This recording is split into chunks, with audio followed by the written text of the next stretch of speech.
ओम कृष्णाय वासुदेवाय हरे परमात्मने प्रणता क्लेश नाशाय गोविंदाय नमो नमः। हरे कृष्णा, राधे राधे। साल भर में 2 बार पुत्रदा एकादशी का व्रत रखा जाता है, पहला श्रावण मास में और दूसरा पोष मास में।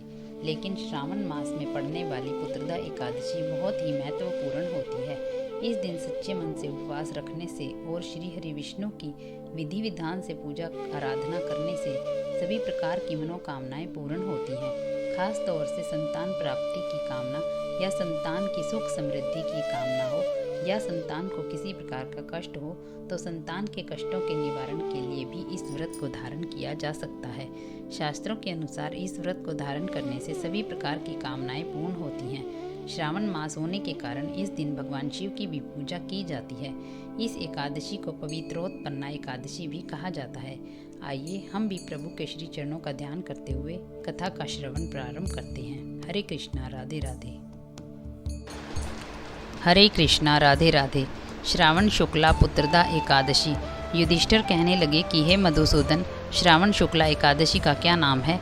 इसके व्रत करने की विधि तथा इसका महात्म्य कृपा करके कहिए। श्री कृष्ण जी बोले, हे राजन, इस एकादशी का नाम पुत्रदा है।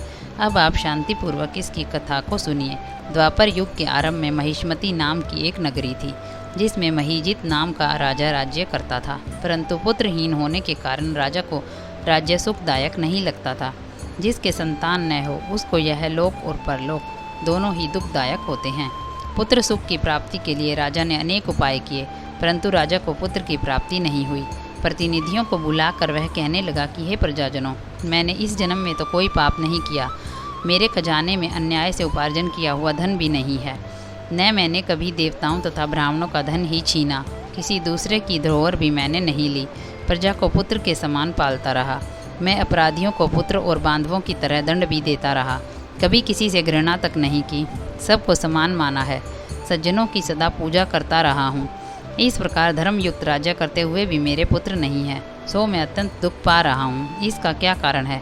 राजा महीजित की इस बात को विचारने के लिए मंत्रीगण तथा प्रजा के प्रतिनिधि वन को गए और बड़े बड़े ऋषि और मुनियों के दर्शन करते हुए राजा के हित की उत्तम कामना की पूर्ति के लिए किसी श्रेष्ठ तपस्वी मुनि को देखते फिरते रहे।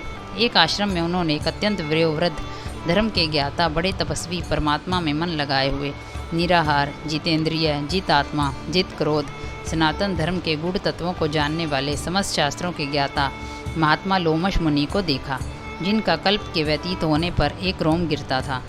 सब ने जाकर ऋषि को प्रणाम किया और उनके सामने बैठ गए। उन लोगों को देखकर मुनि ने पूछा कि आप लोग किस कारण आए हैं? निसंदेह मैं आप लोगों का हित करूंगा।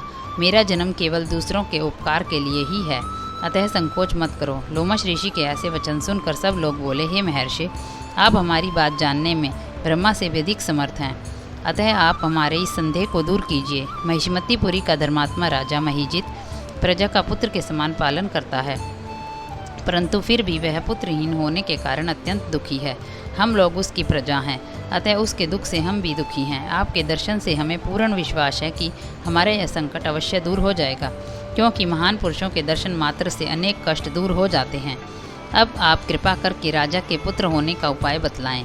यह वार्ता सुनकर ऋषि ने थोड़ी देर के लिए अपने नेत्र बंद कर लिए और राजा के प्रथम जन्म का वृत्तांत जानकर कहने लगे कि यह राजा पूर्व जन्म में एक निर्धन वैश्य था।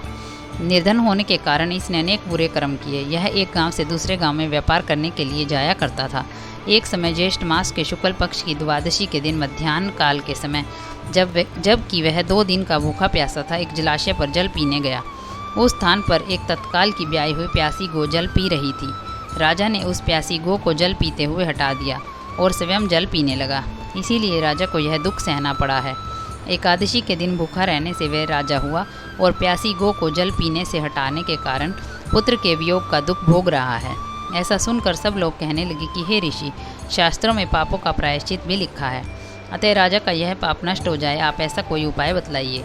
लोमश मुनि कहने लगे कि श्रावण शुक्ल पक्ष की एकादशी को, जिसे पुत्रदा एकादशी भी कहते हैं, तुम सब लोग व्रत करो और रात्रि को जागरण भी करो।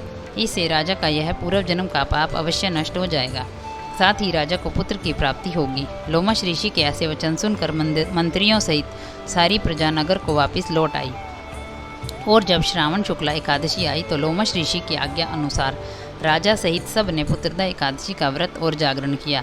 इसके पश्चात द्वादशी के दिन इसके पुण्य का फल राजा को दिया गया। उस पुण्य के प्रभाव से रानी ने गर्भ धारण किया और प्रसव काल समाप्त होने पर उसके एक बड़ा तेजस्वी पुत्र उत्पन्न हुआ। इसलिए हे राजन, इस श्रावण शुक्ला एकादशी का नाम पुत्रदा एकादशी पड़ा। अतः संतान के सुख की इच्छा रखने वाले इस व्रत को अवश्य करें। इसके महात्म्य को सुनने से मनुष्य सब पापों से मुक्त हो जाता है और इस लोक में संतान सुख भोग कर परलोक में स्वर्ग को प्राप्त होता है। बोलो विष्णु भगवान की जय। इस दिन गुड़ का सागार लेना चाहिए। गुड़ के पदार्थ, मेवा व मिठाई का सेवन कर सकते हैं। हरे कृष्णा, राधे राधे।